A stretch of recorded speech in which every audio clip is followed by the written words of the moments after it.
Today I'm going to be talking about the constant warfare that's happening in our aquariums between our precious fish and teeny tiny ectoparasites.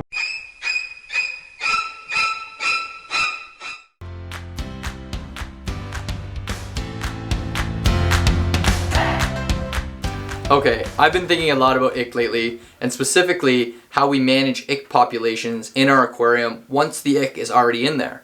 I want to propose a concept of ick tipping points that will help us potentially avoid these catastrophic events where ick wipes out our entire tank. So there's actually two different types of ick species that we deal with in our aquarium. There's a freshwater species and there's also a saltwater species, the one that I'll be referring to in this video. Marine ick is an obligate ectoparasite, meaning that it has to live on the outside of a fish host in order to complete its life cycle. Marine ick is very prevalent in the wild, and therefore most wild fish are exposed to low levels of the parasite and effectively fight off the ick without becoming seriously ill. The key here is low levels, but I'll get back to that later. These little bastards will attach to the skin, gills, and eyes of the fish, causing infection, and if populations get too high, they actually have the potential to cause severe irritation, a loss of appetite, lethargy, severe respiratory problems, and in many cases, death. In the form of immunity, what type of ammunition do fish have in this fight against ick? When it comes to immunities, there generally is two types. We have acquired immunities, or immunities that you develop over time, or innate immunities, immunities that you are born with and you use throughout your life and you're inherited from your parents. Another way to think of it is either specific immunities or non-specific immunities. And to add one more thing in, I want to also talk about behavioral responses that fish have in this fight against ick. Innate immunities include a variety of non-specific reactions to the invading parasite, regardless of what the pathogen is. So think inflammation, mucus, or what we would call fish slime. This slime has a mosaic of wonderful little mast cells that try to attack and eliminate the invader, while acquired immunities are specific responses to the invading pathogen. These are recognized by antigen-specific antibodies. So basically, the body's immune system of the fish has seen these little guys before and has a specific weapon, i.e., they have a specific antibody to deal with them. Think vaccines.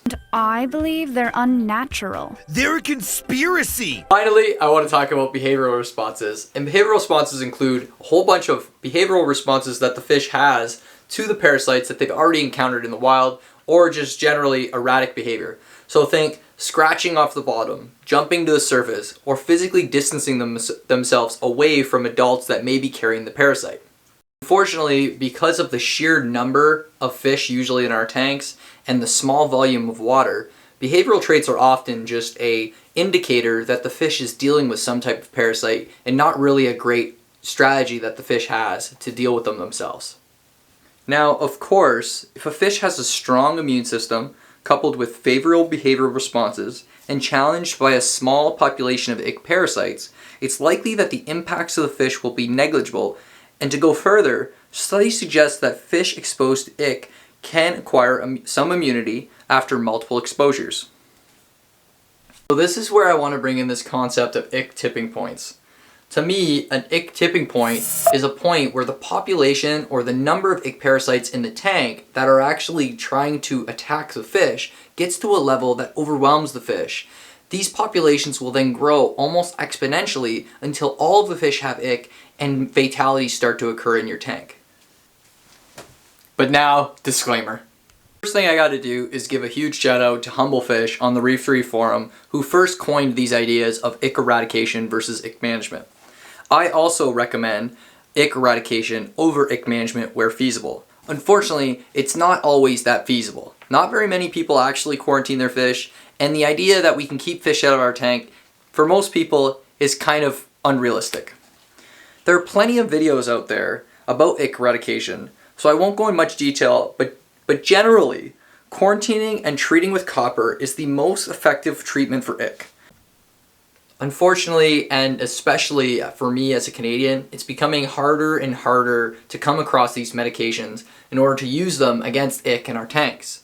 which is why I really want to dive into this idea of ick management to see if we can make it even better, because I don't know how much longer we're going to be able to use these medications in our tanks. So first, let's just imagine you have a healthy tank with a couple of clownfish and a leopard wrasse.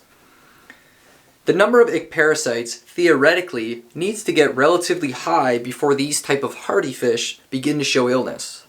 Number of parasites varies drastically, but a study in 1994 suggested that the numbers need to be in the thousands before they actually start to show signs on the fish. Another fun fact about this paper, they show that the ick parasites predictively leave their cysts between 2 a.m. and 9 a.m., and therefore, maybe we should consider treating our infected fish during these hours to improve the effectiveness of our medications in these sensitive theron stages, i.e. the free swimming stages. Now let's imagine a power head begins leaking electricity into the tank, causing prolonged stress to the fish. Stress leads to the production of a slew of hormones, but in particular, we should consider the hormone cortisol, which when released by the fish and in short term is very beneficial and allows the fish to respond and recover from stressful or dangerous situations. Think about cortisol spiking up in the morning, allowing the fish to get up and go feed without any food in its belly. But when exposed to cortisol over the long period of time, for example, the continuous stress of being shocked by stray voltage from a faulty power head, cortisol wreaks havoc on the fish's immune system by detaching necessary proteins, reducing appetite, and reducing overall energy. These type of stressors effectively lower this tipping point, i.e. the ick tipping point, where ick parasites can begin to flourish on the fish, increasing the numbers of individuals in the tank and eventually causing mortalities. Another concept to consider is the community of fish that you have in your tank and how dynamic they are in fighting off ick parasites. Consider the idea of adding a powder blue tang to the mix. Powder blue tangs are notoriously prone to getting ick. By adding this species to your tank, you are effectively lowering your ick tipping point. If the ick populations get high enough to infect the powder blue, then theoretically, ick populations will increase to a level that might also overwhelm your otherwise hardy fish. But now let's think in reverse. What type of things can we do to raise that ick tipping point up away from the potential of having our whole tank infected with ick? Feeding a nutritional and diverse diet can work wonders in improving your fish's overall immune system and gut biome.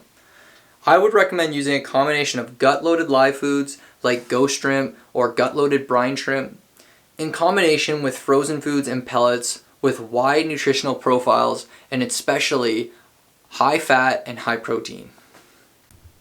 Next, it's worth considering the use of UV sterilizers set with a low flow rate and high output to help manage ick populations in our tanks.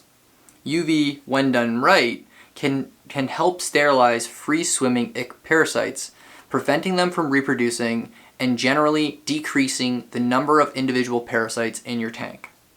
Finally, we must understand the role stress has on our fish's ability to fight ick parasites. Really though, keep it simple. The idea is to reduce prolonged stress on your fish. You gotta remember these fish are being flown in across from the world, they go to our wholesalers, they end up at the retailers, so do everything you can to reduce how long they're gonna be exposed to that potentially damaging stressful hormone cortisol. The first thing you can do is when you get that fish, make sure you're acclimating it by temperature, you're keeping it away from light, and you're adding all the necessary components to its diet to make sure its immune system is flourishing. You want to add structure to its quarantine tank and into its display to give it hiding places and to reduce that idea of being bullied all day by other fish in the tank. And now a couple tips for what I actually do in my system. Anytime I get my fish, I usually try to get them directly from a retailer. Ideally, when the fish is being shipped from the wholesaler to the retailer, I go there to the retailer and I take the bag before they even have to put it in their tanks. I bring it back to my house, and they actually do go into quarantine tank. Even though a lot of the times I'm not medicating my fish, putting them into quarantine allows them to get fat, get comfy, have no competition for feeding. I add structure into the tank so they have plenty of hiding spaces and I can just watch them.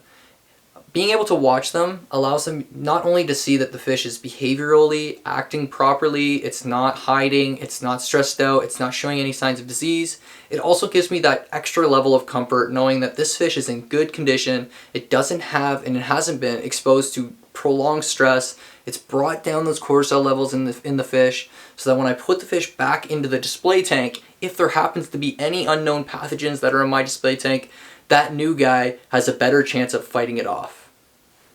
Finally, I really wanted to add on this last little thing that I was reading in the literature. It's super interesting and it makes me think about how I can potentially eradicate ick in a tank that's already set up. So in this study, researchers actually wanted to try and keep a population of ick parasites and keep them alive for a prolonged period of time. In order to do that, they took host fish, brought them into the tank, and tried to infect the fish with the ick parasites. They found that they were constantly having to change out the host fish into the tank with new species. A, because the fish were becoming immune if the population was low enough or if the fish was resilient enough, but also they noticed that the cell lines in the fish were beginning to degrade, i.e. that the populations of ick parasites, if new ick parasites don't come in and improve the genetic viability of that population, it's likely that the ick parasite load will then die off because that cell line won't be able to prolong or live for a prolonged period of time. This brings up the idea that we could potentially leave our tanks for 12 months without introducing any new fish. And even though we may have had ick populations in our tank and the ick that is being actually exposed to the fish, we might actually be able to leave our tank for 12 months, not do anything, as long as we don't introduce new host fish in that tank. Theoretically, the ick populations in that tank could decline to a rate where they're completely unnoticeable or completely gone in the tank. But I'll leave it there. Thanks everybody for listening. If ick tipping points are something that you might have encountered in your tank, I know I have, where everything seems to be going fine, you witnessed ick on one of your fish, next thing you know the whole tank's wiped out. Maybe ick tipping points are something we should look into further. Also, I'd love to hear about you guys' quarantining. Are you guys quarantining? What's going on in your display tanks? And what type of things did you do that all of a sudden your tank went from totally fine to totally infested with ick? So thanks a lot guys. Have a good one.